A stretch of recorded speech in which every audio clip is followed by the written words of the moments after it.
Have you ever realized when something is gone, once you lose it? Like, you know that feeling when you now realize how much something has molded you as a person after it's gone? Decided to check my Twitter, and recent news has informed me that Akira Toriyama sensei is gone. He passed due to a sickness I never heard of. It's kind of funny how all my goats just pass away from this random diseases, man. It's so surreal because it didn't really hit when I first saw it. Like, I called the bros, you know what I'm saying, and invented about how we lost another goat and how fitting it is that his last project is going to be Dragon Ball Daima, where if you don't know, is Goku becoming a kid again and going on mystical adventures and fighting demons and stuff. You know, like the old Dragon Ball days where it all started. You know, until like I'm about to go to bed. You know, and my sister and my bros are hitting me back up like, "You heard the news? Are you okay?" Da, da, da.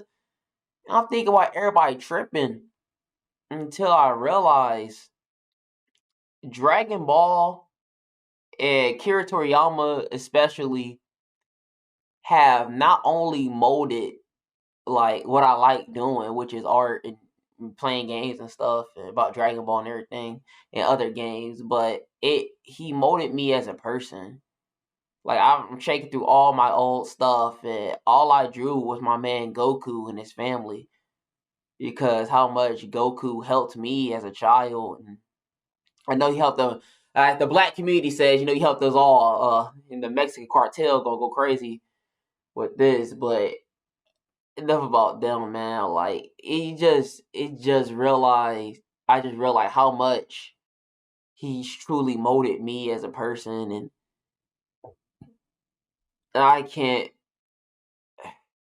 It's like it doesn't feel real. Like my body and my mind is still like trying to piece together how much of a big loss this was to the world, let alone myself.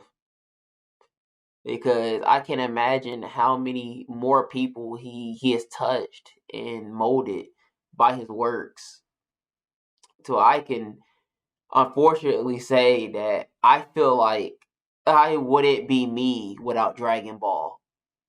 Like Dragon Ball, it literally helped me become the person I am today. I even I even started my whole art journey before I wanted to do my own projects. It was just me drawing Goku over and over. Like even now it's a yearly tradition of me just drawing this goofy bastard, man. It became a tradition because it was the only way I knew if I was getting better at my art. Cause you can never really tell. But when I draw Goku and I would look at him from my previous works, I'd be like, yeah, I'm getting a bit better at it. To the point I try adding my own style or trying a realistic style or you know, I was able to experiment with Goku because of how I guess how freeform, how simple he is to draw, and how much his words inspired me and made me want to become stronger and actually helped me get fit. It didn't matter which version you grew up on, sub or dubbed, Kai or Funimation, either like Dumku or Superman. It didn't really matter. And all the debates about can he beat Goku and stuff like that all came from this one series, from this one man.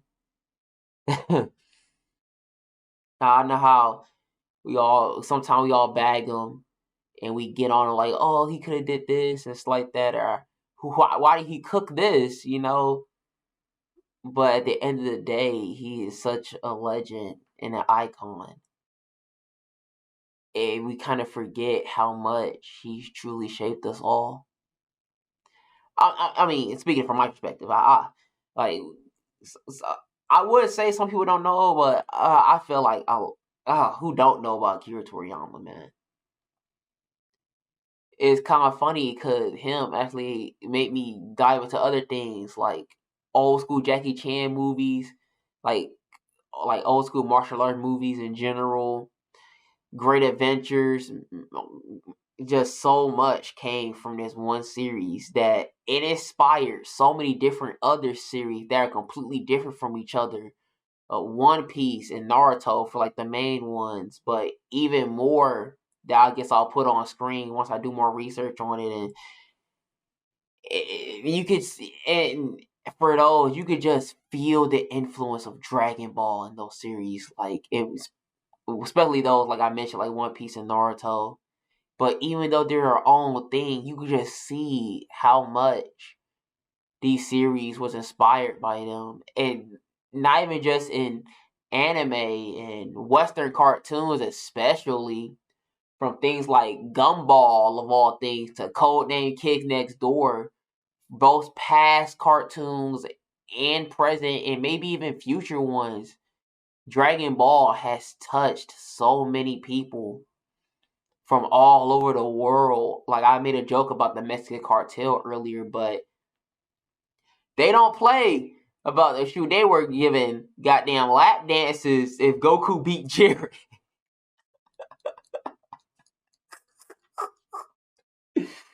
That just shows like if Dragon Ball broke the internet so many times. It is iconic. Goku was being compared to people like Superman and stuff like that. Just completely iconic series, and he's gone. He's gone. He's passed away. He's moved on to the other realm. I just hope that heaven, wherever he goes, is just as crazy as it is his storybook. He could be running Snake away as we speak, man. Or meeting up with King Yama, who knows?